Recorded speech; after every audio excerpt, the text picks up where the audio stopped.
بسم الله الرحمن الرحيم الحمد لله رب العالمين والصلاة والسلام على نبينا محمد وعلى آله وصحبه أجمعين أما بعد. We're going to go through the exam today inshallah. Um, so the exam was sent and it was a long exam. I think you had 2 hours to do it, and it was out of um, 227 marks. Okay, or I didn't put a time limit on it, which is fine. So it's out of 227, whatever, or 223. Whatever it was out of, it's around about that much. Um, did I edit it later? على كل حال شو 27 then half would be um, 60% would be what? Let's quickly edit that before we start.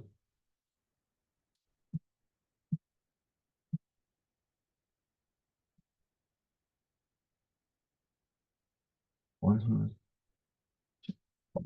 There we go. Right. Um, now, so it was difficult. It was a difficult exam. Um, Subhanallah, but we did take a lot. But if you revise constantly, then inshallah you should do well. For those that constantly revise and so on, I don't think passing is an issue. I think it's just about okay how many marks you can get. So inshallah we're going to go through the questions inshallah, and I'm going to mention how many marks each question is and what the answer is, and you guys mark it as you go along. And then at the end, what I'm going to ask all of you to do is message the admin, and I'll send his number into the group inshallah. I think brother Naeem bismillah, and just send him your name and your mark, just so that we have an idea of the students and how they do. I mean, ideally I would mark it, but it's a very long exam, so you can imagine there are a few people that said they will do the exam later. So, each exam takes me half an hour to mark, and there's 10 people, that's a very long time. Now, so the first question, let's start, bismillah. The first question is, what is the name, kunya, and laqab of Imam An-Nawawi? So you ask for three things, and therefore it's a 3-mark question, one for each. So the name, what I want for his name is Yahya ibn Sharaf. I mentioned this in class. Yahya ibn Sharaf. If you wrote Yahya, I'll give it, but the minimum that I wanted was Yahya ibn Sharaf. And then if you wrote Ad-Dimashqi and so on, that's good, but the minimum is Yahya. That's his actual name, so I'll accept that. His kunya was Abu Zakaria. His kunya was Abu Zakaria. And his laqab was Muhyi ad-Din. Muhyi ad-Din. Muhyi ad-Din. So if you got all three, Yahya, Abu Zakaria, Muhyi ad-Din, you've got the 3 marks, inshallah. Obviously, the full name is Yahya ibn Sharaf ibn Muri ibn Hassan ibn Hussein ibn Muhammad ibn Jum'ah ibn Hizam An-Nawawi al-Dimashqi. But if you just got Yahya, that's enough. Preferably Yahya ibn Sharaf An-Nawawi. His kunya was Abu Zakaria. His name is Muhyi ad-Din. That is 3 marks. When did he pass away? SubhanAllah, we got different answers. 1477. We're not even in 1477 yet. Right, he passed away in the year 676. 676 AH. So 4, 6, 8. 8 people got it. That's 1 mark.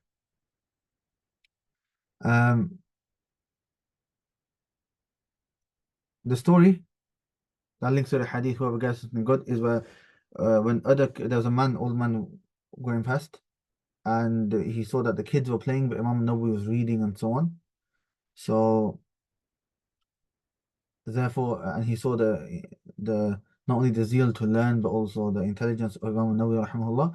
So he went to his father, advising his father that he should, send Imam Nawawi to pursue seeking knowledge. And how does it link to the hadith? Because now, he was the one that guided to this righteous action. So all the righteous actions that Imam Nawawi did will be on from that man's scale. As long as you wrote that story, generally, you get the mark. Okay, as long as you mention that story. If you didn't know his name and so on, don't worry about it. As long as you mention the story. Imam Nawawi was a kid. He was studying whilst others were playing.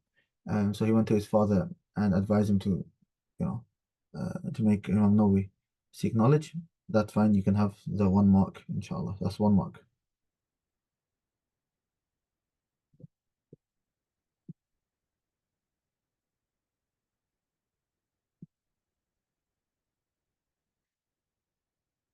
Right. The next question is name 5 books of Imam An-Nawawi. Name 5 books of Imam An-Nawawi. Now you could do any of the books that were mentioned. All the names of all of those books were written. I think there was about 10 or 11 books that I wrote for you.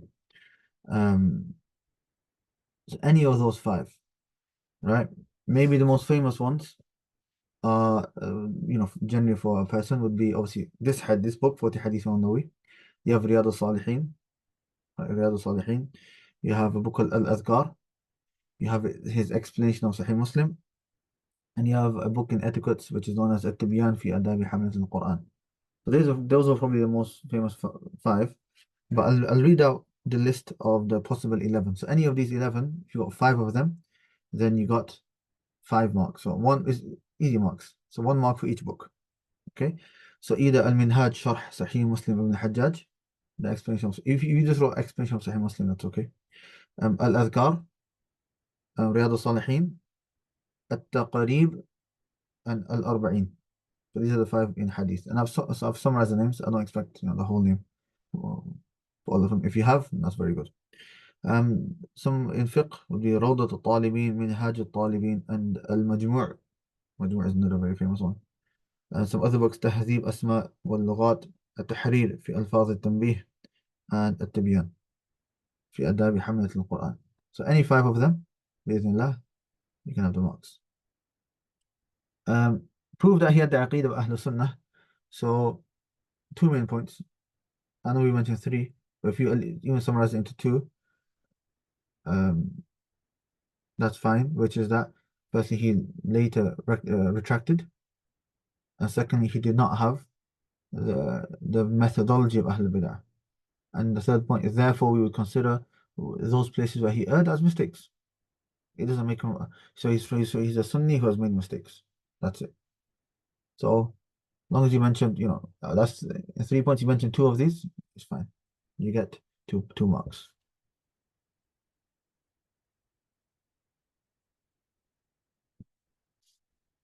Right. We finished about the author. Let's talk about the book. Explain the history of the book. Is 1 mark. So all you have to write is Ibn Salah had a gathering called Ahadith al-Kulliyah, Universal Ahadith, where he gathered 26 Ahadith, where he said that the religion revolves around. Then Imam An-Nawawi rahimahullah came along and added 16 more to make 42.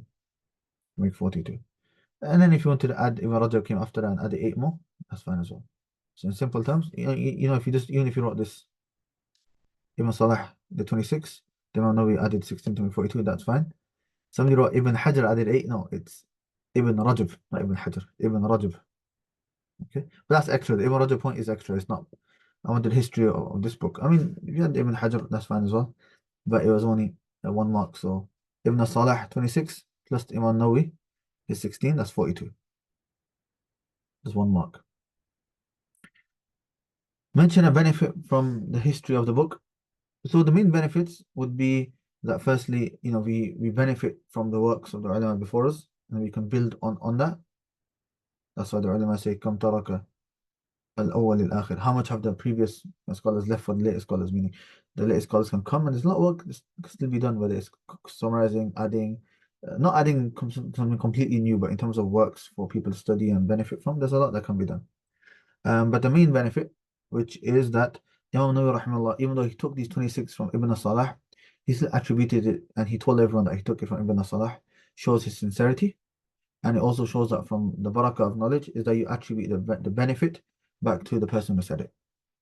So these are the um, benefits. Another benefit maybe is the it shows the eagerness scholars had to benefit the people, especially when it came to hadith. Okay, but the main one that I was thinking in my head was this attribution of knowledge to or the benefit to its person. But if you mention any benefit, I'll give you a mark. It's 1 mark question. Name 5 explanations of the book. There's so many, right? This should not be in. That should not have been a hard question at all. Um, the main one is Imam Rajab. Well, I did 8. Obviously Ibn Uthaymeen's. There's Fawzan's. Ishbili. نعم. عبد الكريم الخضير. نعم. Uh, Ibn Baz. Yeah. Tufi has one. Good. All these are correct. Ibn Taymiyyah, I don't think Ibn Taymiyyah has a Sharh al-Arba'een, mashallah. I don't think you mentioned that he did have one.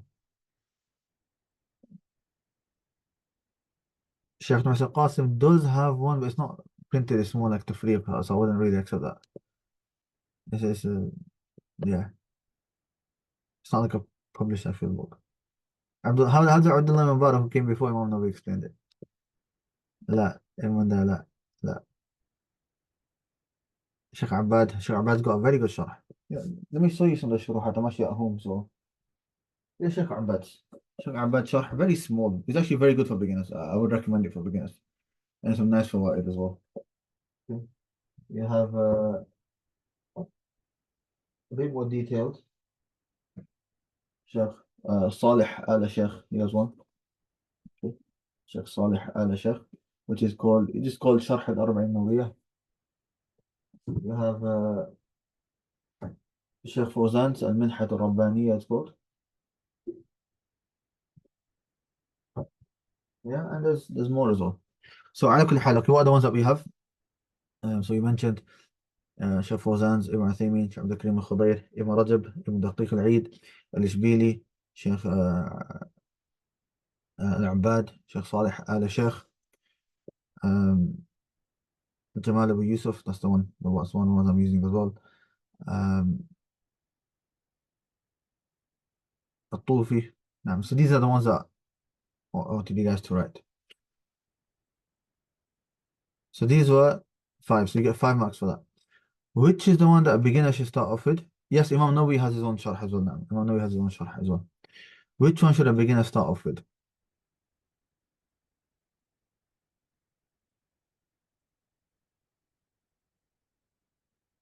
Okay. Um, there's 2 answers. Either the best answer is this one. A beginner should start off with the explanation of their teacher.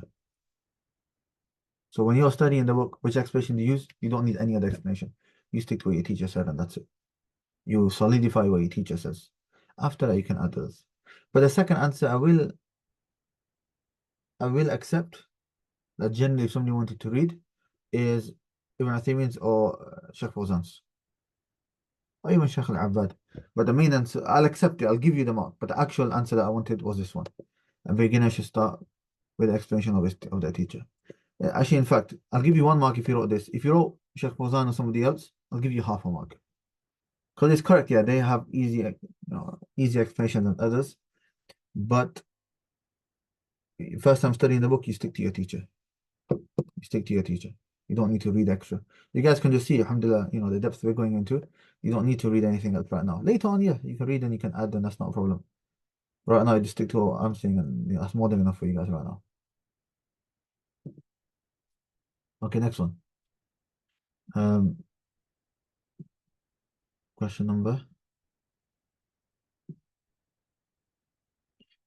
Name 5 conditions of the book mentioned by the author. So the author, he mentioned 7 in his introduction.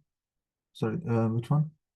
Question 8 was 6 marks. 5 for the books and 1 for this one. Which book should you start off with? Okay. So if you wrote teacher's explanation, that's 1 mark for that part. If you wrote Fawzan Ibn Uthaymeen, then half a mark. Number 9, name 5 conditions of the book mentioned by the author. So he mentioned 7 conditions, but to make it easier, I just said mention 5, i.e. 5 out of the 7. So he said that it'll be 40 ahadith. He said that these ahadith are regarding the whole religion. Point number 3. He said that every hadith is a foundation in their respective topics.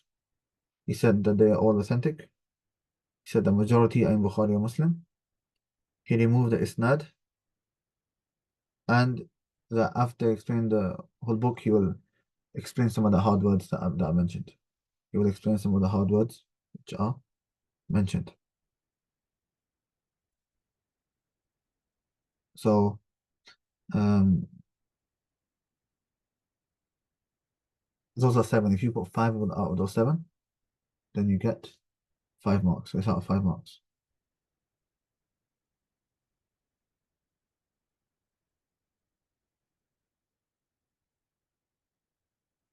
Okay, and then question number 10 is mention 3 reasons why he decided to author the book, and which of the three is the main reason. So this is 3 marks. Okay. The first mark you'll get is for mentioning the main reason, which is um, to gain all of the virtues of hadith. So, within that, a lot of hadith will be included. So he mentioned a hadith like, let the one who is present inform the one who is absent, and so on. And all of the rewards that are mentioned of hadith and spreading hadith and so on, that's the main reason. Number two would be following the Salaf and the scholars who came before. And number three, due to the weak hadith that who are preserved from a nation 40 hadith, then Allah will resurrect them with prophets, messengers, and so on, and there are different versions of that hadith, but they are all weak. But that's why it comes at number three. So those are the 3 reasons. So you get for point number 2 and 3, you get just the mark for mentioning them.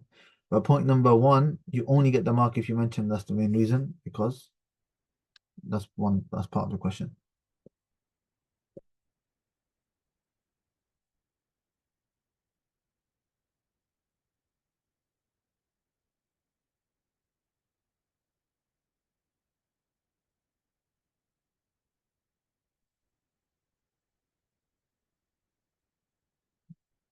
Right. Um, this one, subhanAllah, is a bit more of a difficult one because there's a lot of typing. But yeah, I don't expect everyone to memorize the whole book, okay, unless you want the ijazah or something. But hadith number 1 and 2, you have to memorize. The first few hadith you have to memorize. You have to know them. Student knowledge has to know them. That's why I asked this question. Now, the first person, subhanAllah, Qadar, is actually for Hadith Jibreel. But you can see a big title where it says Hadith number 1. And obviously the questions after it are regarding Hadith number 1. So, you know, I'm not going to give you a mark for that. This is 4 marks for you writing the Hadith. As long as you've written under authority of the leader of the believers, or Amir al-Mu'mineen, Abu Hafs Umar ibn Khattab, radiallahu anhu, who said, I heard the Messenger of Allah sallallahu alaihi wasallam say, indeed, actions are by the intentions, and everyone will receive their share of what they intended. Whoever intended the migration for the sake of Allah and Messenger, then his migration is for Allah and Messenger, and whoever migrated for the sake of worldly gain or for a woman in marriage, then his migration was for that. Now, if you didn't write the exact way Imam An-Nawawi wrote it, where he said, narrated by the 2 Imams of the Muhaddithin, Abu Abdullah Muhammad ibn Ismail ibn Ibrahim. For this one, because I never made memorization a condition, if you just write Bukhari or Muslim, I'll give it to you. And this person's added Abu Dawud and Ibn Majah.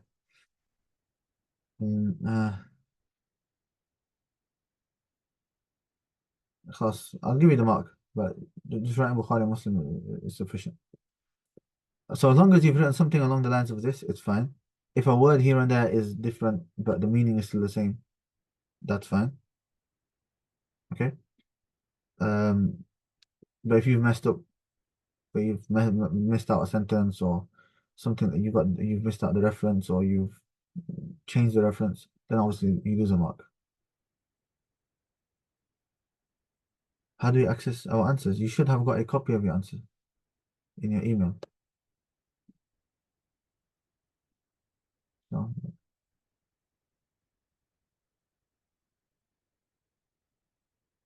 You only wrote the hadith itself without the narrator and the books, that's only 2 marks. The question said, including narrator and books. So it's a 4 mark question. 1 mark for this, 1 mark for the books, and 2 marks for the hadith.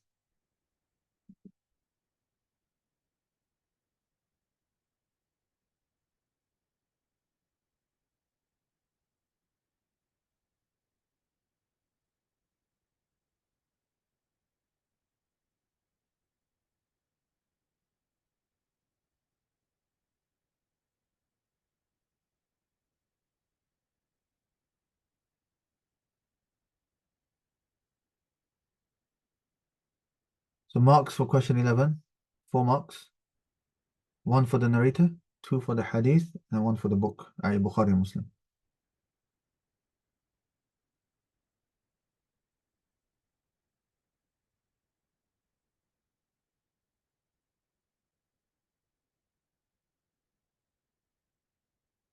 Right. The next one is one of those harder questions. So obviously, some questions have to be harder. Uh, Now, the reason I added this is because there's something I did right in the book, and I thought it's nice to know if somebody does know it. So this is 8 marks. So there are 7 people you want to mention in the chain, and then the eighth is we're going to mention where it became widespread.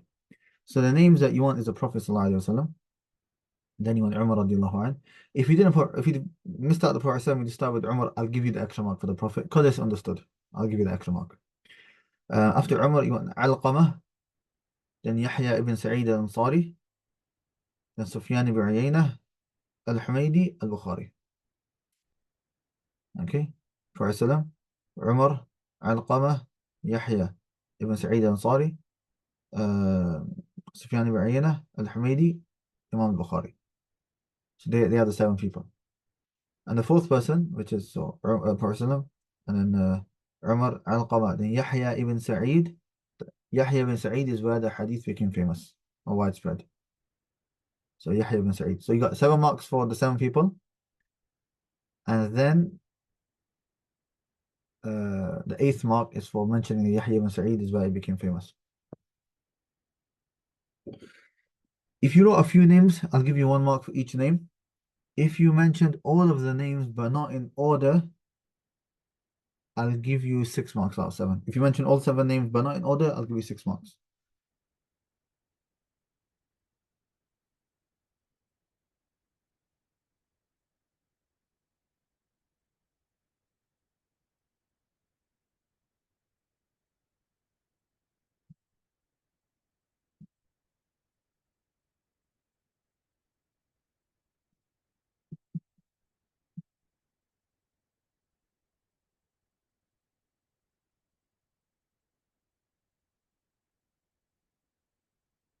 Okay.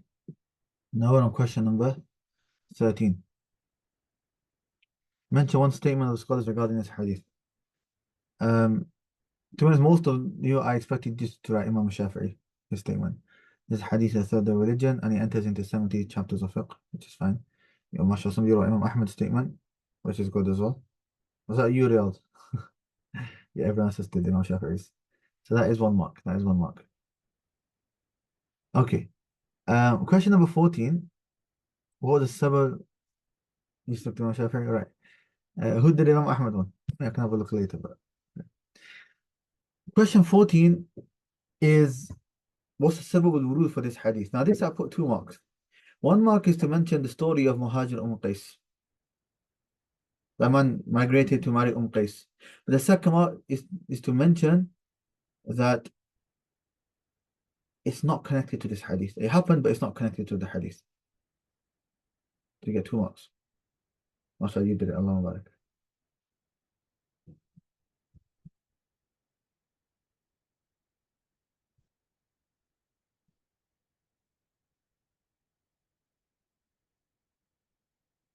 Okay, 15. Question 15 is out of 3 marks. Give the 3 meanings, usages of the word niyyah. So sorry, it's 4 marks. Question 15 is out of 4 marks. Give different meanings of the word niyyah. So you want 3 meanings, and then who uses each one. So you get 1 mark for each for mentioning them, and then you get another mark for mentioning who uses them. So either so this is right, yeah. Differentiating from the different acts of worship themselves, or customary actions and acts of worship. Both of these, 1 and 2, are used by fuqaha. And then differentiating the objective of the action. Then you can say many of the Salaf and the scholars of suluk, of the heart, and so on. Okay. But if you just wrote Salaf, I'll give you the mark, but you need to add that it's scholars of the heart and those that look at it from that aspect.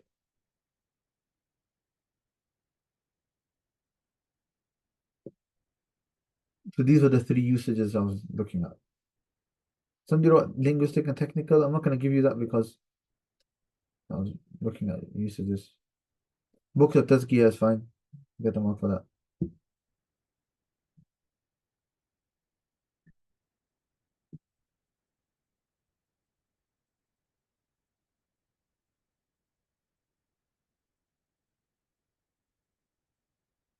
Okay, which actions do not require an intention? So this is 3 marks. Question number 16. 3 marks. And there were three answers, which is at-turuk, things you stay away from, talaq, and leaving of haram and doing that which is permissible. These three. The things to stay away from, talaq, and staying away from haram and doing that which is permissible, do not require intentions. But obviously, that's 3 marks. But obviously, that links to question number 17, which is a 1 mark. What's the meaning of the principle? La thawaba illa biniyah, meaning every action, that any action that doesn't require an intention can only become rewardable if there is an intention. And likewise, acts of worship. Acts of worship are only accepted and rewarded with the intention. But customary actions or staying away from haram, there's no reward unless there's an intention. So as long as you've explained it along those lines, that's fine. That's 1 mark.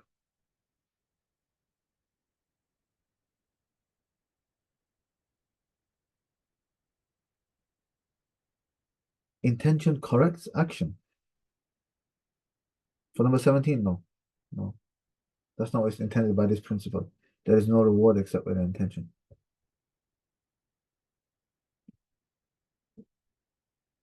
That is a correct meaning of intention and niyat and so on, but not with this specific principle. That's the in niyat.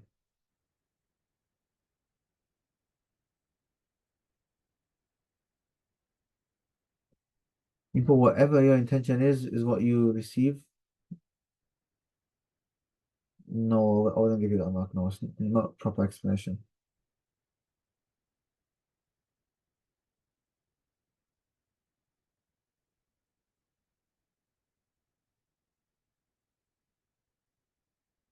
Therefore, without it, an act of worship is rejected, and therefore no reward be correct. Is that the only answer you've written? Nothing else? No, I wouldn't give you the mark. Because la thawaba illa biniyya is more towards customary actions. But if you want to include acts of worship, you can as well. You have to explain the the customary actions because acts of worship, if they're accepted, then it's understood that there's going to be a reward. So that's why with acts of worship, you don't need to apply this principle as much. It's more with customary actions. If I'm eating, there's no reward. Illa biniyya, except with the niyyah, except with an intention.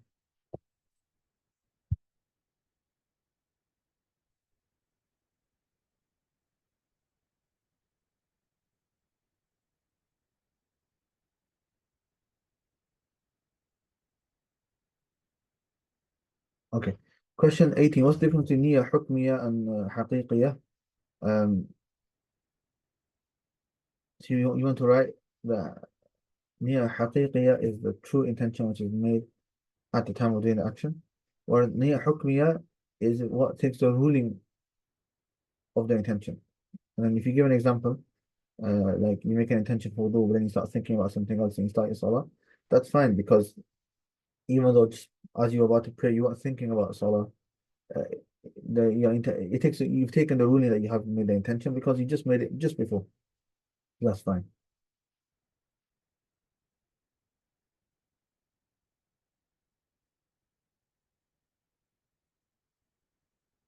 19. Explain in detail if an action is accepted if it's done for the sake of Allah and for somebody else. Okay, so this is how many marks? This is 5 marks. Okay, so you get 1 mark for explaining that if it's done for other than Allah in the origin, then it's not accepted. That's 1. After, if you show off after, inshallah, that action is accepted. That's 2 marks. The other 3 marks is for the explanation within, if your intention changes during the action. Then if you fight it off, it's fine. If you don't fight it off, then if the act of worship is connected, it's rejected. And if it's not connected, then those parts which are sincere are accepted, and those parts which were not sincere are rejected. Basically that diagram that we do. Question 18 was 1 mark. Question 18 was 1 mark. Question 19 is 5 marks.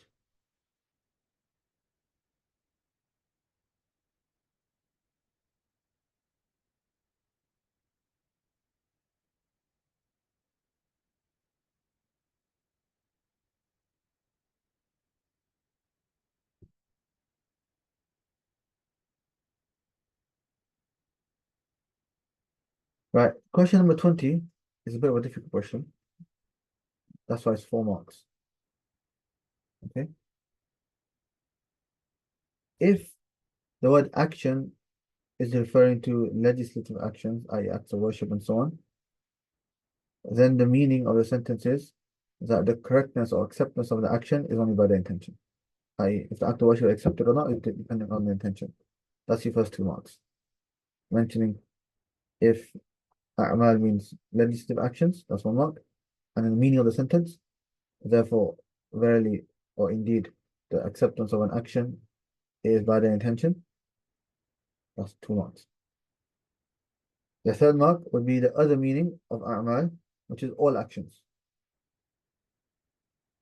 Therefore, the meaning would be the actions take place according to their intentions and may be rewarded due to their intention. Or if you give an explanation saying that if it's an act of worship, then it is accepted, and if it's a not an act of worship, a customary action, then the reward is only there if the reward is only attained if you have an intention. That's your 4th mark. So basically, 1 mark for each meaning of action, and then the other, so that's the one, that's 2 marks, and then the other 2 marks is for the what's the meaning of the sentence thing? What is the meaning of the sentence? And this, I think I actually typed out because it was a bit more confusing. I did type out.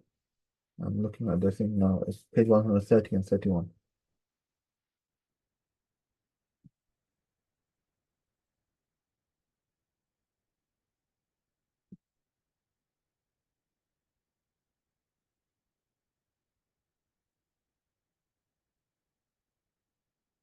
Rayan, give yourself 3 marks. Well, you mentioned the definition of fuqaha they came under. That's fine, but what else did you mention?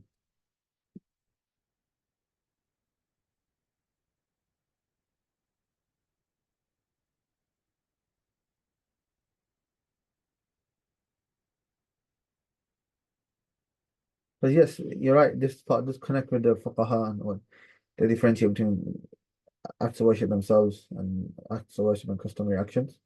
However, if you just wrote that, I was going to give you 1 mark. It's not the actual meaning that I wanted, but because you made that connection, I'll give you 1 mark, but it's not the actual answer.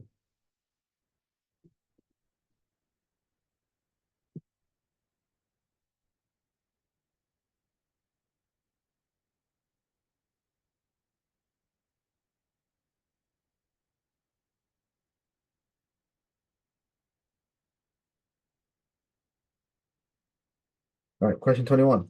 Does the second sentence of the hadith mean the same as the first? If not, what's the difference? So 2 marks. First one is saying no, the different. The second is mentioning the difference, which is that. Um, the first, if you just wrote the first is definition of fuqaha, but the second is the definition of the salaf and the ulama of tazkiyah and suluk and the heart, where it's so the first one is talking about the type of action, and whether it's accepted or not, or rewarded or not. But the second is who you are doing it for. So if you're doing it for Allah, you'll get reward from Allah. If you're doing it for other than Allah, you will not get reward. As long as you've written something along those lines, that's 2 marks.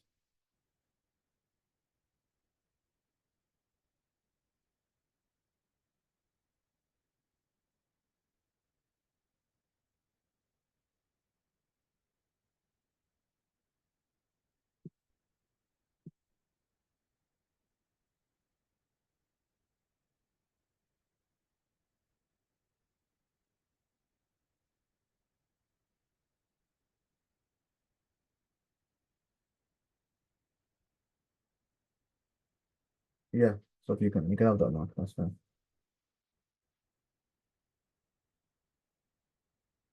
Okay, question 22 is 5 marks. What are the 3 types of hijrah and the ruling of each? So the first one is migrating from Mecca to Medina, and the ruling of that is that that's stopped. So that's 2 marks. Um, the third mark is migrating from everything which Allah and His Messenger have commanded us to migrate from actions, people, times, and places. That's your third mark. And the fourth and fifth mark is migrating from the lands of kufr to the lands of shirk. And the ruling on that is um, if you can't establish the symbols of your religion, it's obligatory to migrate. If you can, then it's permissible to stay. Or it's mustahab, and it's mustahab to migrate.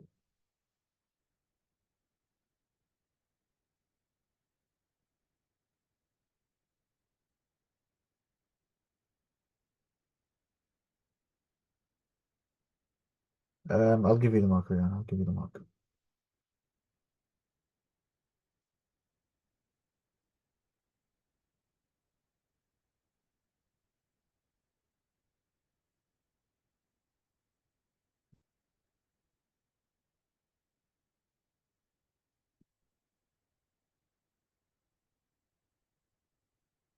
Okay, question number 23. What are the intentions that student of knowledge should have? So this is 4 marks, 4 intentions. To remove ignorance from yourself, to remove ignorance from others, to revive knowledge, and then to act upon knowledge. 4 marks.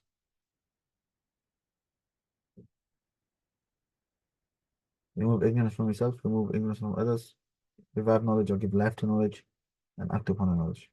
4 things. Question number 24. This is 5 marks. How to overcome um, showing off. How to overcome showing off. You mentioned 4 things. Learn about Tawheed of Allah. Do not leave off actions out of fear of showing off.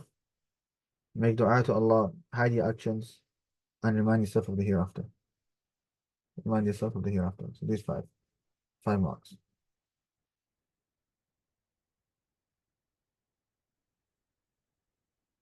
And then question 25, 1 mark. Is it wrong to travel to another country for a job or marriage? If no, then why is it dispraised in the hadith? It is not wrong, but it's dispraised because the person in the hadith outwardly tried to show that he did it for the sake of Allah, but he didn't. That's when it is. When you show something that's not inside. That's 1 mark. Misbah, yeah, you can get a mark for that. We didn't mention it, but it's fine. That's fine.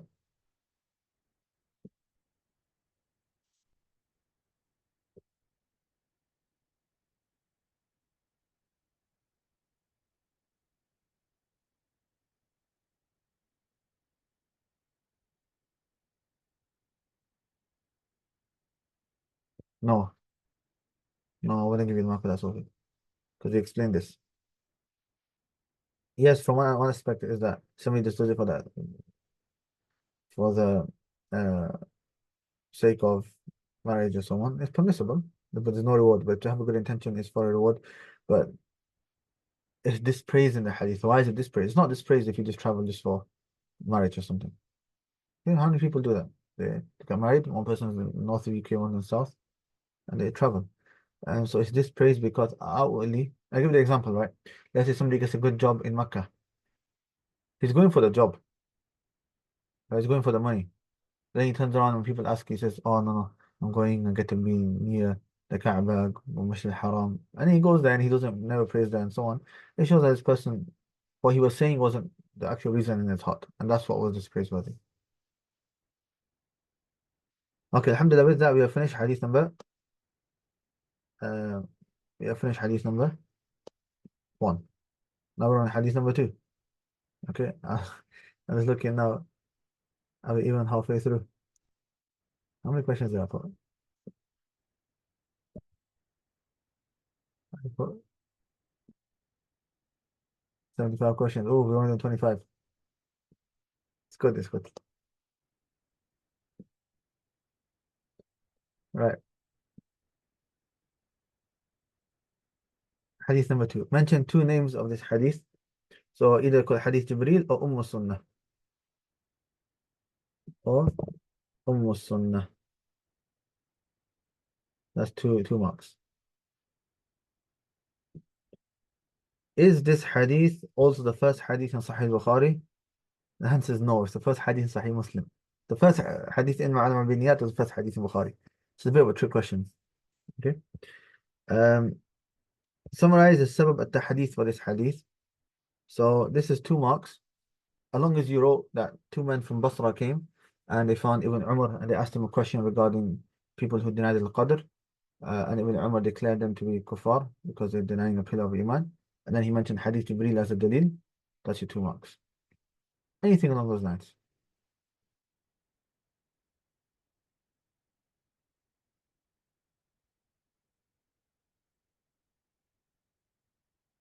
A group of men instead of two is fine.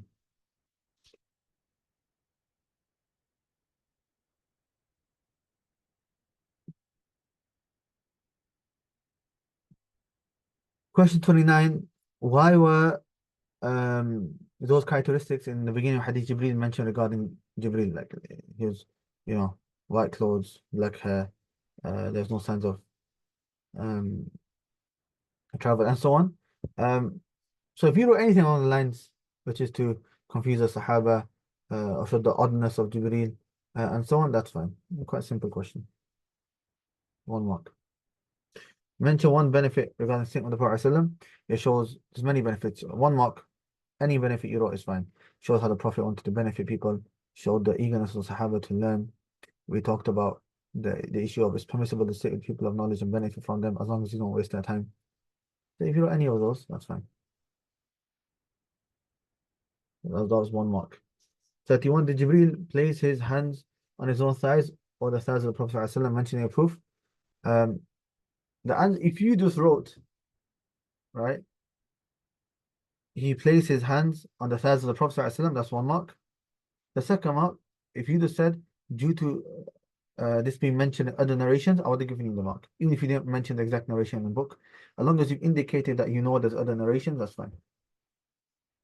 Whereas some people have actually put, An-Nasa'i and the hadith number and everything, which is not very, very good.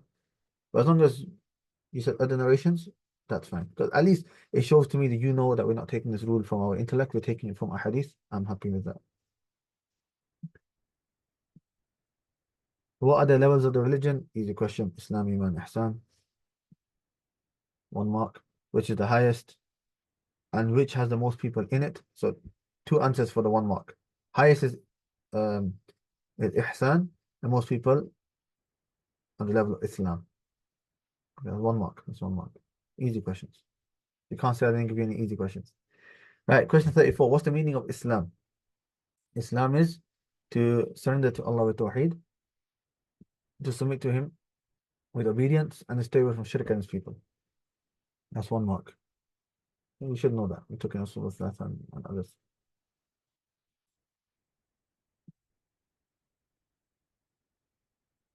Iman is speech and action. Please explain this in detail, whilst also mentioning why this definition is used and what other definitions. So a number of answers over here.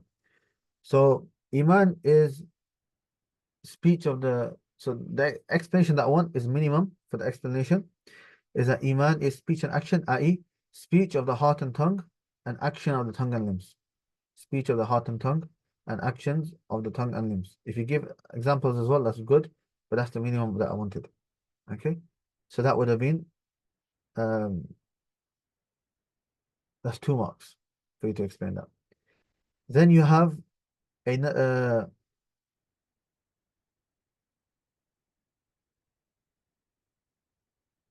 okay, maybe it's a 5 mark question. Should have made it 4. Khalas, 5 is fine.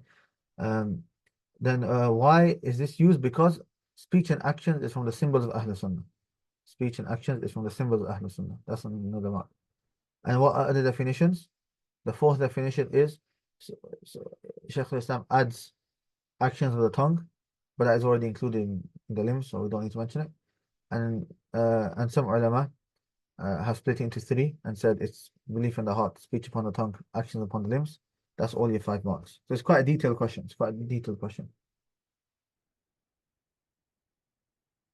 So if you know, no.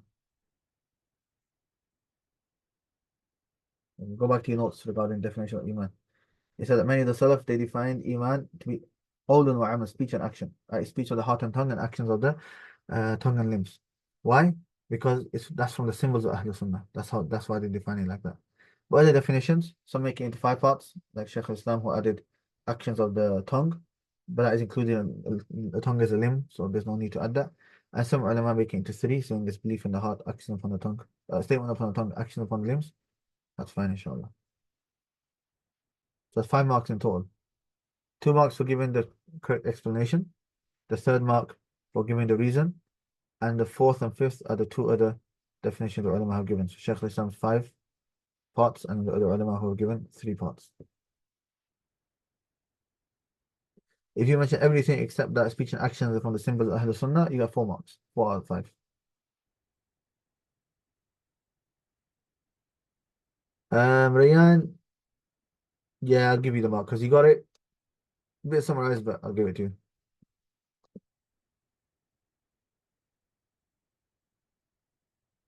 Okay. Question number 36. Did the Salaf differ in Aqidah? If you just wrote yes or no, I wouldn't give you the mark. It's out 2 marks. You should have said in the foundational issues, they never differed. But in secondary issues, you might find some differences.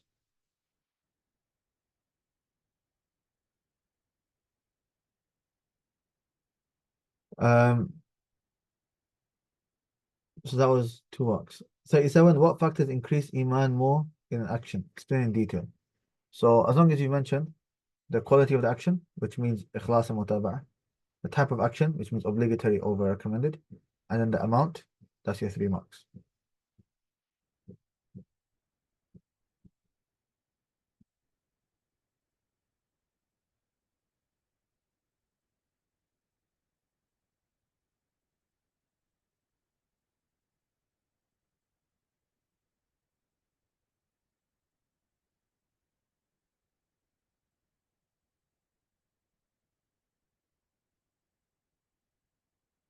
Okay.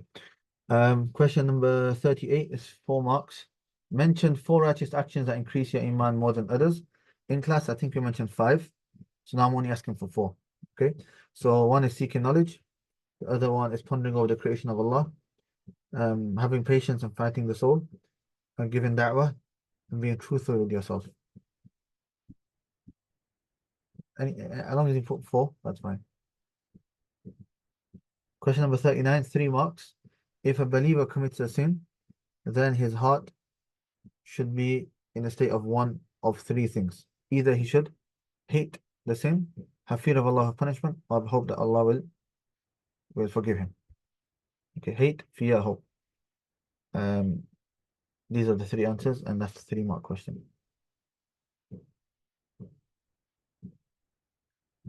Right, question number 40. Explain what is Al-Iman Al-Mutlaq and what are other names for it. Now this is, subhanAllah, a more difficult question. Yeah, because it was a bit confusing. Al-Iman Al-Mutlaq, okay, is referring not to the foundation of Iman, but to the completeness Iman, either in its obligatory form or recommended form. That's the meaning of Iman al-Mutlaq. And other names for it, so that's 2 marks if you give a good explanation. Sorry, that's 1 mark. The explanation is 1 mark. The other 2 marks are for the other 2 names. Either al-Iman uh, al-Iman al-Kamil al-Wajib, or sorry, Kamal al-Iman al-Wajib, Kamal al-Iman al-Wajib, or Kamal al-Iman al-Mustahab. Because it includes both.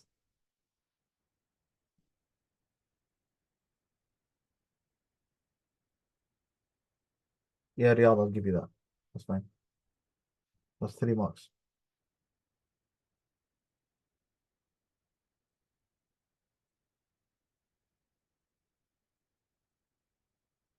Riyadh, I'll give you 2 because you didn't really give me the names. I need the names in Arabic.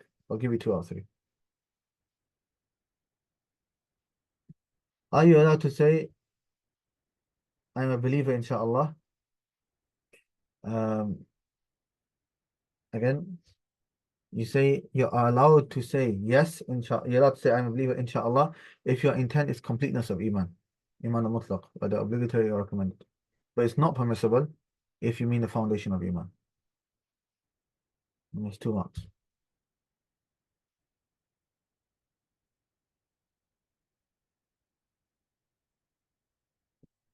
Okay.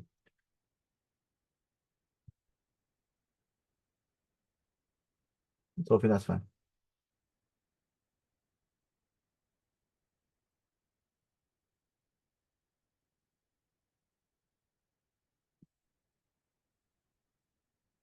42. What is the definition of major sin and how many are there? As long as you give any definition from definitions we mentioned, um, I'm okay with that. Okay. So any other definitions that we give. So if you said a it is something where it has been prohibited in a venerated form, I'll give you that. If you mention the actual things, any sin that Allah has mentioned with it, punishment in this life or the hereafter, or the curse of Allah, or the anger of Allah, wrath of Allah, that's fine. And how many are there? As long as you said there's no fixed number, I'll give you the mark. If you give extra information saying Ibn Abbas said it's close to 70, or the ulama have compiled hundreds and so on, that's extra. As long as you've not said it is restricted, you said there's no restriction. And then if you added that some ulama have tried to gather them, that's fine. But I need that definition, any form of definition you mentioned. Or the second thing is um that it's not limited.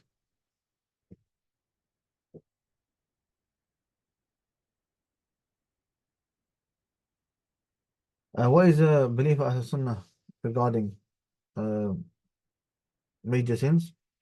So we said four things. Firstly, major sins decrease a person's iman and a person is upon danger if he's constantly doing major sins. But they are still a believer, that's point number two. And on the day of judgment, they are under the will of Allah subhanahu wa ta'ala. And if they are point number four, if they are punished, they will not be if they have established tawheed, they will not be in hellfire forever. It's four things. Decreases your iman, but you're still a believer. On the day of judgment, you're under the will of Allah, and if Allah does punish you, then eventually you will be taken out of hellfire. The 4 points. Okay, question 44. What are the things that we have to believe about Allah? 4 marks, easy. Like, He exists, rububiyyah, uluhiyyah, asma wa sifat. That's 4 marks.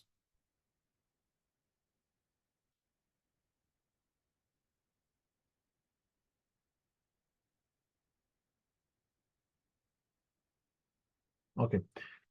Summarize the proofs for the existence of Allah. So we talked about it in a bit of detail. I just needed the titles. So the first proof was, so this is 5 marks, okay? The first one is um, the fitrah. The first is the fitrah. The second is intellectual proofs, al-adilla al-aqliyah. The third is Islamic proofs or legislative proofs, al-adilla al-shar'iyyah. The fourth is ijabatu da'wat, answering of du'as. And the fourth is through modern technology or modern research and so on. So these are the 5 points. As long as you give me the titles of them, that's fine.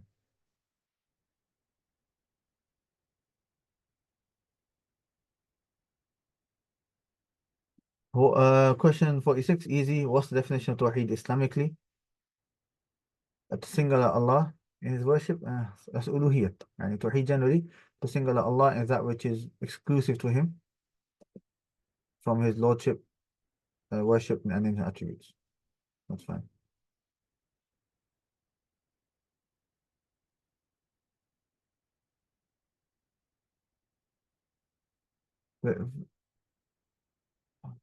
Ryan, that first part of the question is for question 44.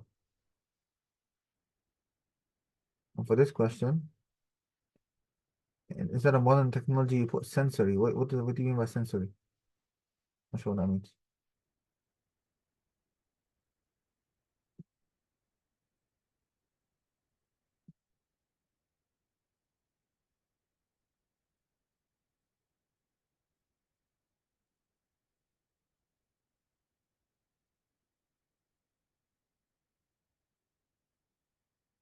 Okay, question number 47, 2 marks. Is Tawheed an Islamic legislative word? You get 1 mark for saying yes. I mention your proof as long as you indicate it towards any hadith. So this person wrote, some of the people of Tawheed will be punished in the fire until they are closed. So you mentioned people of Tawheed, that's fine. If you use any of the other hadith, when Mu'adh was sent to Yemen, إلى أن يوحد الله, Hadith of Jabir, the Prophet after doing Tawaf recited Kafirun and Ikhlas. He said, فَقَرَأَ فِيهِمْ بِالتَّوْحِيدِ and so on. As long as you've used the word Tawheed, any of those hadith that we mentioned, I will give you the mark. So 47 is 2 marks. 46 was 1 mark. 46 is only 1 mark. 48, 1 mark question. What are the pillars of Tawheed? Negation, affirmation.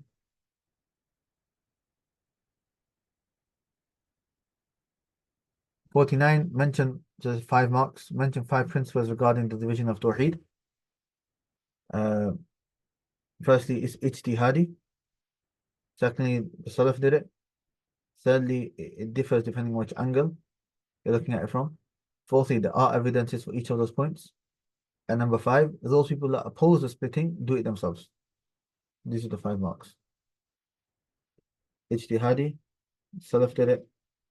It differs depending on which angle you're looking at it from. There are proofs for each type. And number 5, those who differ do it themselves.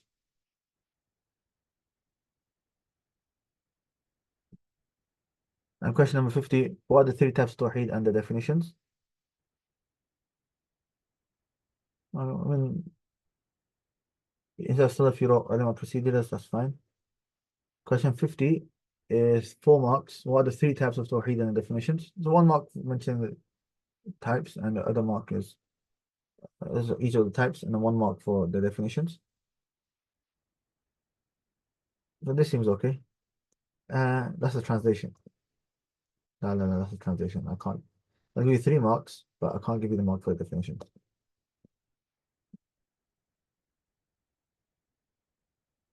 Yeah, this is a good one. Rububiyyah, to single Allah in His actions. Uluhiyyah, to single Allah in our actions and our worship. Asma wa Sifat, to single Allah in His attributes and affirm what He and the Prophet affirm for Himself and negate what He has negated for Himself without distorting, denying, describing, asking how. That's fine. That's your 4 marks. At least you should know. This is a standard thing now. We've done it so many times. Anyone attend my Dora last Sunday regarding Tawheed? It was meant to be in Birmingham, but we changed it online. A few students did attend. And so we attended. So yeah, so all should be all revision. That Dora should be all revision for this section of Tawheed.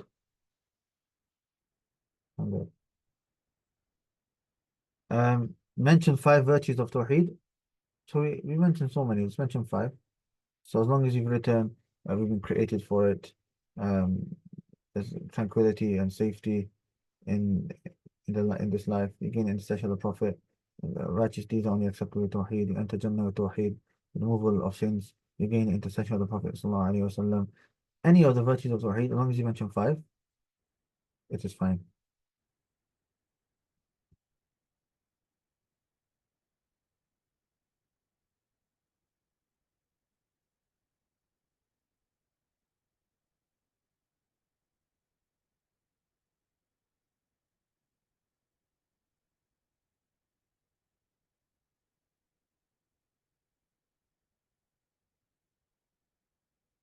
Okay, show the importance of calling to Tawheed.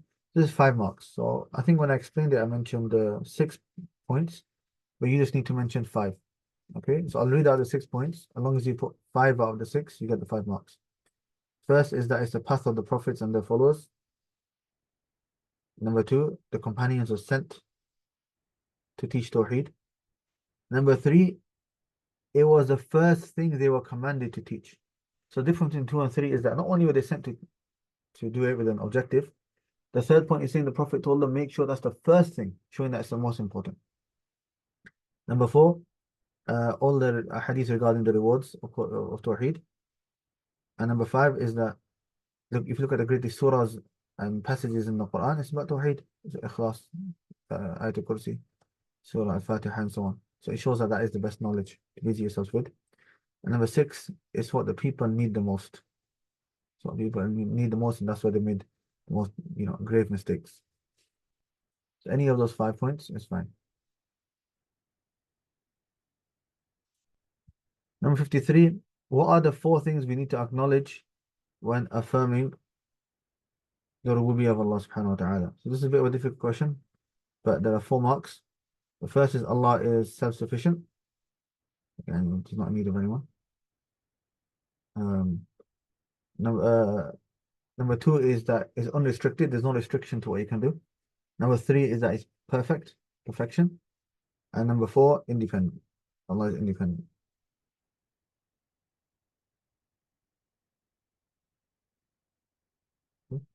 Because Allah is self-sufficient and everybody is in need of Allah. Number two is that it's unrestricted, perfect, and independent. So these are the 4 points.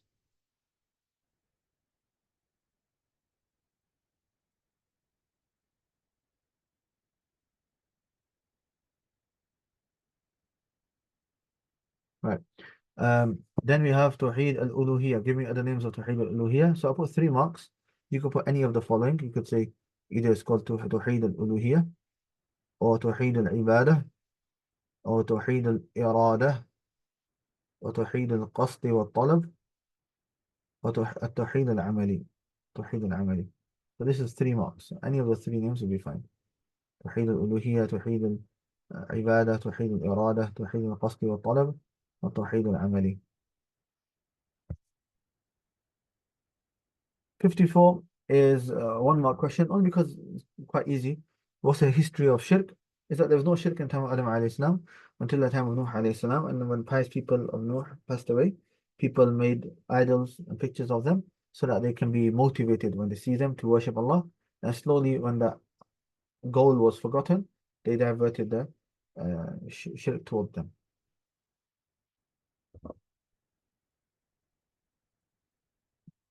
Question 55. What are the 2 definitions that scholars give for Asma al-Sifat, and what are the differences? So the 2 definitions, the first definition, okay, is to single out Allah as that which is specific to Him from His names and attributes, whilst negating it from everybody else. 54 was 1 mark. 55 is a 2 mark question. First mark is giving the definition, which is to single out Allah in what is specific to Him from His names and attributes, whilst negating it from everybody else. And the second is a long one, where you affirm Allah affirm for Himself upon His tongue in the Quran or in the tongue of Prophet ﷺ, and to negate what He and the Prophet ﷺ have negated without negating and distorting and likening Him to the creation and asking how. Okay? If you didn't get the exact wording, but you give the general meaning of these 2 definitions, I'll give you the mark. And then the second mark is for mentioning the difference.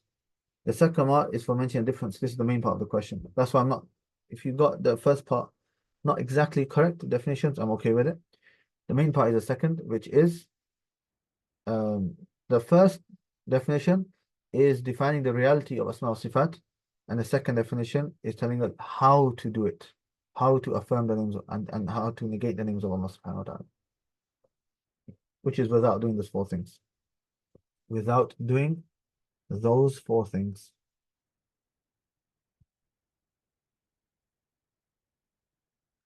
Question 56. So 55 is 2 marks. 56 is 1 mark. What are the 3 types of tahrif? Wording, changing the wording, changing the meaning, changing the wording and meaning. 1 mark. Wording, meaning, wording and meaning. 57. Why do we use the word tahrif instead of ta'wil? 3 reasons. Following the Quran, some types of ta'wil are permissible, and tahrif has a more repulsive meaning, more negative connotations. Following the Quran, ta'wil is permissible in some cases, and tahrif has a more repulsive meaning. So that was 3 marks. 57 is 3 marks.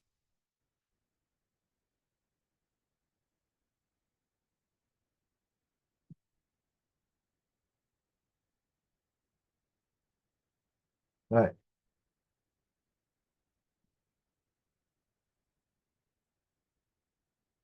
Okay. إسناد الشر هو in it. SubhanAllah. Some people are writing that's silsila al-dhahabiyya. إسناد الشر is now the minimum are the 4 names that I wrote for you in your worksheets on page 223. Okay. So there are 5 marks. The first mark is to explain what it is. The 1 mark is explain what it is, saying that it's the chain of who the teachers are of the those that innovated uh, these innovations of negating the name and attributes of Allah. It's the chain of who they studied from. That's what it is. And who are the people? The first name is Talut. Now, before that, there is Labid and so on, but uh, I didn't write it down. So if you missed it out, it's fine. That's why I've left it as 4 marks. So the 4 marks that I needed minimum was Talut, and then Abban ibn Sam'an, then Ja'ad ibn Dirham, and then Jahm ibn Safwan. So Jahm ibn Safwan, Ja'ad ibn Dirham, Abban ibn Sam'an, and then Talut.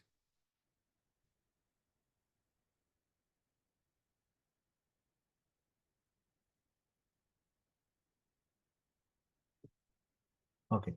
Explain the principle that every mu'attil is a mushabbih and every mushabbih is a mu'attil. Okay. 5 marks. So you have to explain it in detail. Everyone who, every mu'attil, everyone who does ta'atil does tashbih. And everyone who does tashbih does ta'atil. This principle means that both parties actually fall into the opposite of what they are running away from. As for those that do ta'atil, they do tashbih. So when they hear an attribute of Allah, they'll, in their minds, they liken it to the creation, so they don't tashbih. Therefore, then they do ta'atil and negate that action, negate the attribute, and then they have ended up by likening Allah to nothing. They've ended up by likening Allah to nothing. As for the mushabbiha, they do ta'atil 3 times before the tashbih, because they negate the correct meaning of the verse. They negate the verse, right? Uh, and they negate all of the other ayah that mention that there's nothing like Allah. And then after doing all those negations, they liken Allah to the creation and do their tashbih. Go back to the lesson that is on page 224 if you want the details of that. But that's basically the explanation. That if you got the whole explanation, that's 5 marks. Got the whole explanation, that is 5 marks.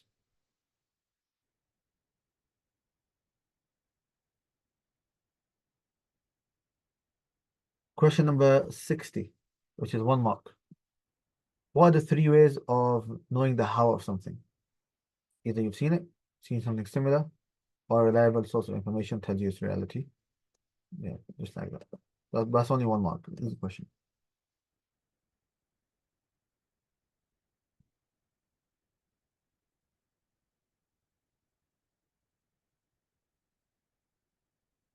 Okay. Um, what's the importance of Asma wa Sifat? 5 marks. So I'm going to give you a number of answers, and you can use any of those answers. Firstly, Asma wa Sifat is part of Tawheed, so you get all the virtues of Tawheed. Secondly, it's the most noble science because you're studying about Allah, the Most High. Number 3, it takes you closer to Allah and increases you in Iman. Number 4, it increases your Iman in the other pillars of Iman as well, especially the Qadr of Allah subhanahu wa ta'ala. Number 5, it's a means of entering into paradise. Number 6, you can make dua to Allah using those names. Make dua to Allah using those names. And number 7, so that you don't fall into the mistakes that people of innovation made. You don't fall into those mistakes that people of innovation made. So I've given you 7 answers. Out of those 7, any 5 would do. So 5 marks.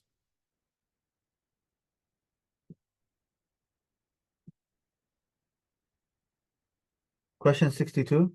Do we believe in the previous scriptures?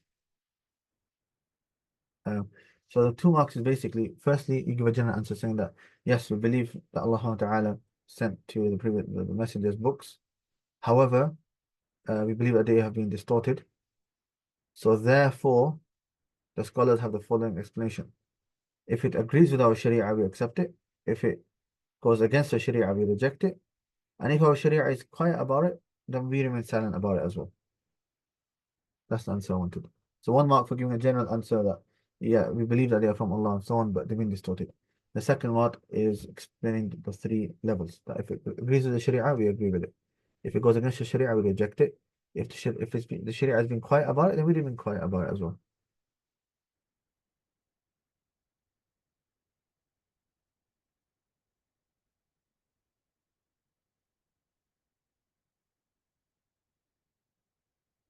Right. Name the 25 prophets who are mentioned in the Quran.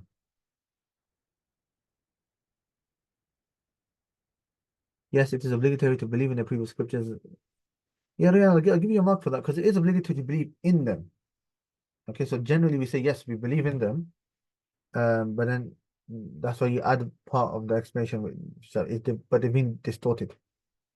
So we believe in them generally. But Iman bil kutub, it's a pillar of Iman.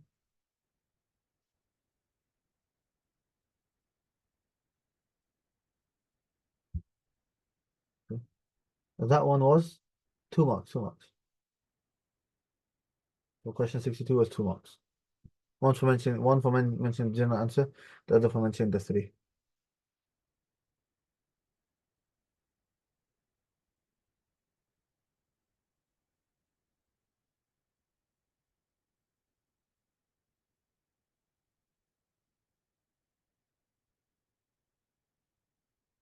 Right. Name 25 prophets who are mentioned in the Quran. So remember we mentioned the ayah surah الأنعام. So the 25 are who? وتلك حجتنا آتيناها إبراهيم على قوم نرفع درجات من نشاء نرفع حكم عليم وهبنا له إسحاق ويعقوب كل هدينا ونوحا هدينا من قبل ومن ذريته داود وسليمان وأيوب ويوسف وموسى وهارون وكذلك نجزي المحسنين وزكريا ويحيى وعيسى وإلياس كل من الصالحين وإسماعيل واليسع ويونس ولوطا وكلنا فضلنا على العالمين. تجي 18 plus 7. So 7 are Muhammad عليه السلام آدم عليه السلام ذو الكفل يسع. No, no, yes, as mentioned. Hud, Salih, and Shu'aib. No. So they're the 25, but let me look at this. I don't know this now. Yeah, this looks fine. So I think these 25 are fine. You can just use this as a template. But this was 5 marks. Basically, you get five. You get 1 mark for every five that you get. You get 1 mark for every five that you get.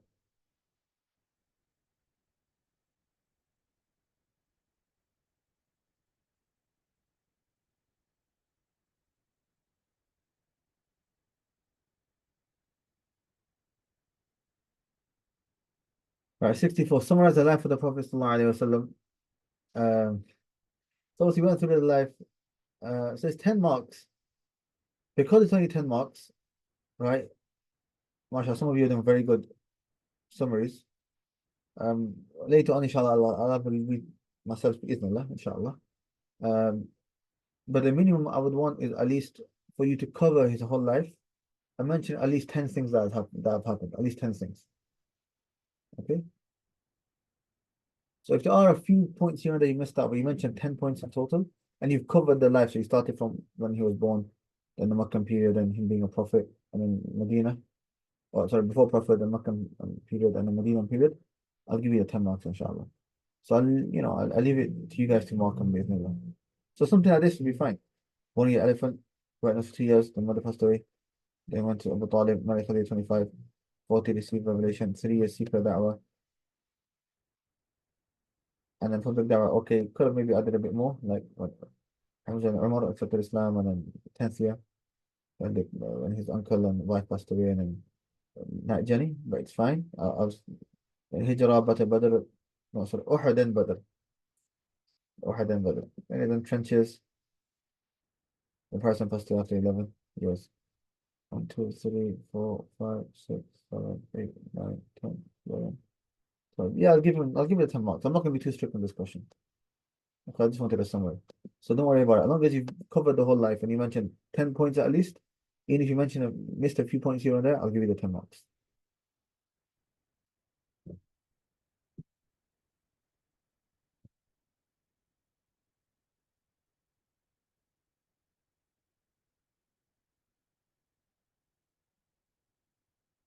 Right. What's the difference between qada and qadar? Differences, both of them are talking about divine decree. But qadar is something's considered qadar before it happens. Once it's happened, then that is called qada. It's happening. It's called qada. As long as you've written that, you get the mark.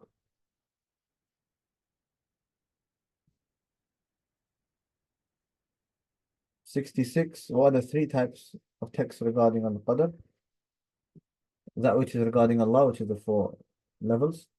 With that which is regarding the slaves, what's obligatory upon us, and then the prohibition of not to delve into, or the prohibition to delve into a brother. So that's 3 marks, one for each.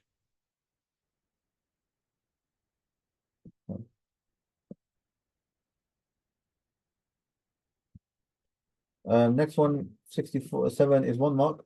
So what are the 4 levels of Al-Qadr? Knowledge, will, writing, creation.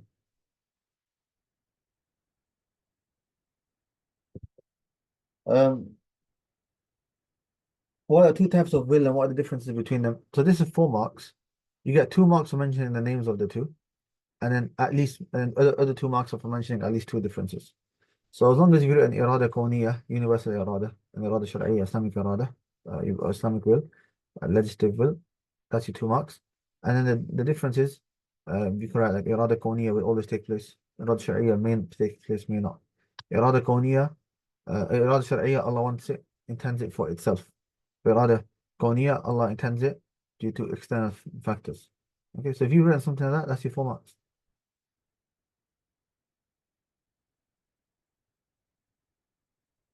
Irada shar'iyya, Allah loves it for itself. Irada kawniyya, Allah loves it due to external factors, and so on.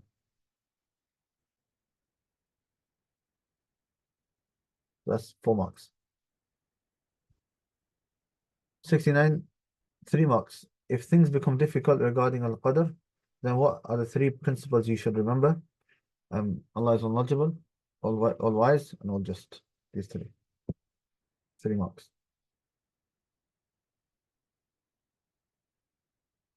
So if I'll give you that, I'll give you the mark. But just make a note of that, inshallah. Can you use Al-Qadr as a proof for calamities and sins? This is a 1 mark question, but it's not a 1 word answer. It is, you can use it as a proof for calamities, not for sins. You can use it for calamities, but not for sins. So these are 2 separate points. I combine it into one, but one answer, you have to differentiate. You can use it for calamities, like somebody passed away, qadar Allah. But for sins, no. For death, yes. For sins, no. Why you specify death? Riyadh, I'll give you the mark. But calamities generally. Mm. Yes, such as death. Death is an example of a calamity. Okay. Name 2 meanings of the hadith, and evil is not to you. Right. We don't attribute evil to Allah, which is fine. Yeah, out of respect, we don't attribute to Allah. And whatever happens, yeah, subjective. So whatever evil is subjective to us, but objectively, there's no such thing as pure evil. There's no such thing as pure evil. Good.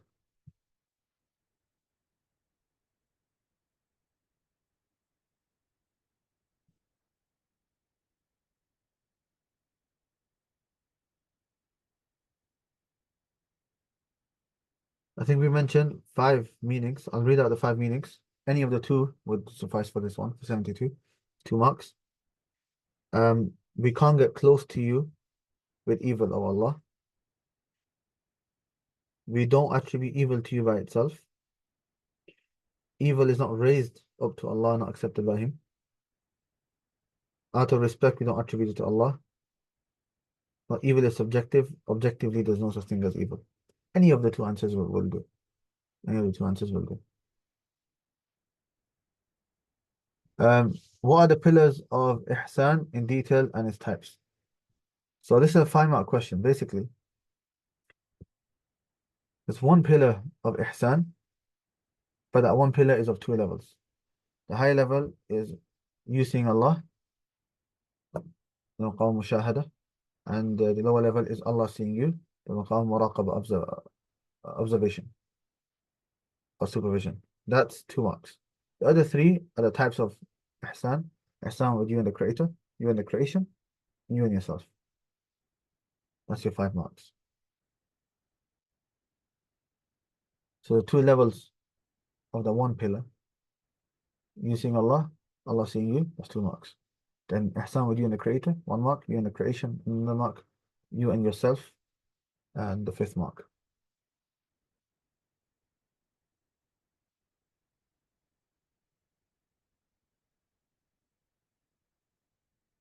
73. What are the two signs of the Day of Judgment mentioned by the Prophet ﷺ and their meanings?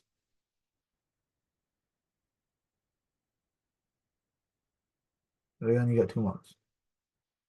So the two signs is first a slave girl will give birth to her mistress. And if you mentioned any of the, so that's 1 mark for mentioning that. And then you get 3 marks for mentioning at least three um, interpretations of that. Okay. Which is the three are mainly that either it shows uquq al-walidain, that people are bad to their parents, or it shows that there'll be so many slaves that man will buy a slave and it'll be his own mother and he won't even realize. Or the third meaning is that a master will have relations with the slave girl and the child born will be given the status of the master. So the child is free, whereas the mother is still a slave. That's so that's three interpretations, 3 marks. So in total, that's four. So mentioning that uh, a girl will give, a slave girl will give birth to a mistress, one. The three interpretations, three more. That's four.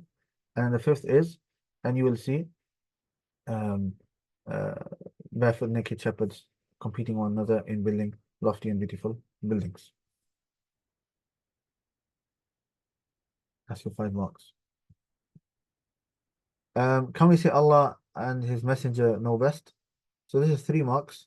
Basically, mention two opinions that some ulama say that you can do it in religious affairs, but not in universal affairs. And some have said you can do it in the time of the Prophet ﷺ and not after the life of the Prophet ﷺ. It should be 2 marks. Why did I do 3 marks? Oh yeah, sorry. The third mark is to mention that, but the best is to say Allahu A'lam. Allah knows best, and that's what majority. That's what has been narrated from the Sahaba in most cases. That's what's been narrated from the Sahaba in most cases. And that's your third point, extra point. And 75, 1 mark, easy question. Why didn't we explain the meaning of the 5 pillars of Islam in this hadith, even though it's mentioned? Because it's going to come in the next hadith, hadith number 3. That's 1 mark. It's going to come in the next hadith, hadith number 3. So that's it. That's the exam. Yeah. I know it was a long exam and it was a difficult exam, but we took a lot. So I need you guys to properly, revise and understand it. Inshallah, from now on, things will be easier, inshallah. Inshallah. So what I want you guys to do is I'm going to give you time to tally up all of your marks. Oh, then there's feedback. Okay. You can have an extra mark for feedback. Yes, you get 1 mark for feedback. Okay. Right. I'll give you time to rally up um your tally up your marks. Naeem, if you could do a favor, is Naeem here? Where's he gone? He's gone. Okay. What I'll do is that in the group I'll send Naeem's number. And if you guys can just message him with the marks and he'll put it in a spreadsheet, inshallah. Um oh, you're here. Muhammad Haqq, oh, you're here. Naeem, if you just send your number that you want them to message you, and then just put all the marks, the names and marks into a spreadsheet, inshallah. Like an Excel sheet or something like that. Just so we have a um if you've got a name, if you've got one from the previous books, just add it on. So we can have like a proper spreadsheet for it.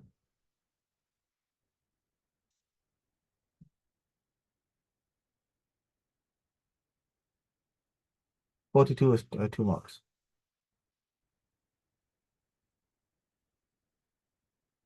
It's fine to read this was the recording, inshallah.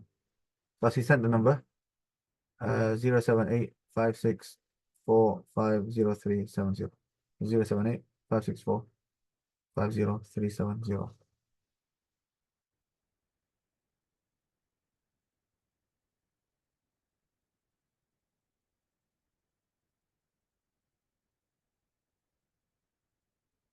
Question 5 was 2 marks. 2 marks. So that's us. Once you've done it, send me your marks here as well, so I can see them right now. Just let me click my name, will be direct message, only I can see. Let me know what marks you got. And also mention message Naeem, inshallah. Inshallah, next week we will continue and we will continue with hadith number 3. Um, inshallah, from next week.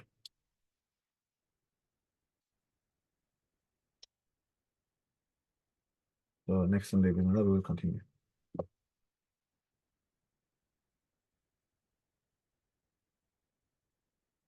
Yes, Riyadh, that's fine. Riyadh, any contentions this time? Any issues? You always have some issue with marking. Riyadh, what question was it? Question number?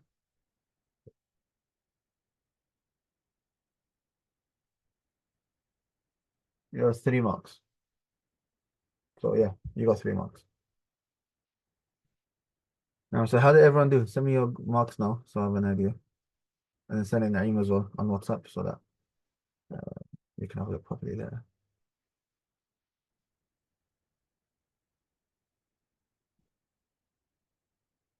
Which actions do not require an intention? 3 marks. Leaving off things that you want to stay away from, like impurities and so on. Divorce, and doing permissible actions and staying away from haram.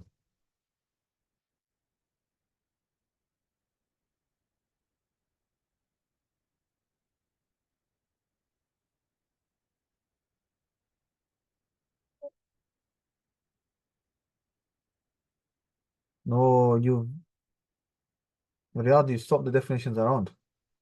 The Islamic action is the act of worship. So it's dependent. So it's the acceptance which is we looked at.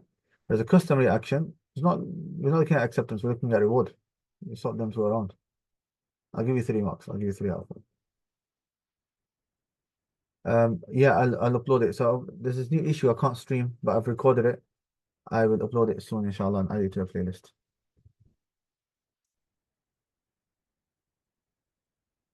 Okay. Yeah, it's that 4 marks. 4 marks are down. Don't worry about it if you didn't get as good as you wanted to. If there was something that some marks where you feel like, okay, you could have done it, but you just misunderstood the question or something, just on the side, have a guess what you would have written and what mark you would have got. And the main thing is not getting good mark. The main thing is that you revise and you realize, okay, these are the parts that I'm struggling in. These are the parts I need to work on. For me, I would much rather a student get less marks, but then realize what they've gone wrong and put more effort in and come out stronger than a person who just fluked the exam and doesn't really know anything.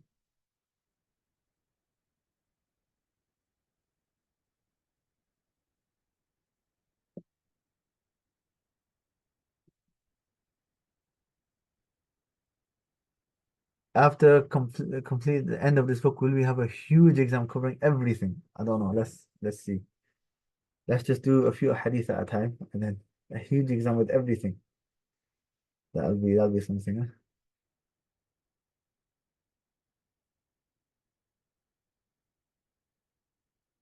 Right, any questions, anything before I leave?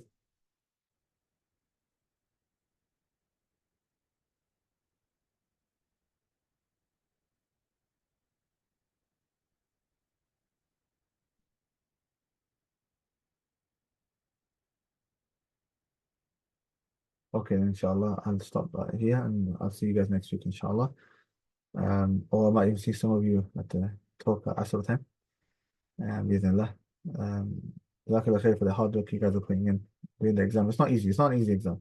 This is hard. This exam is a lot harder than many of the exams we had in Medina. So the hard exams, no worry. So I'll see you guys next week, inshallah. Subhanakallah wa bihamdika ashhadu an la ilaha illa ant astaghfiruka wa atubu ilayk.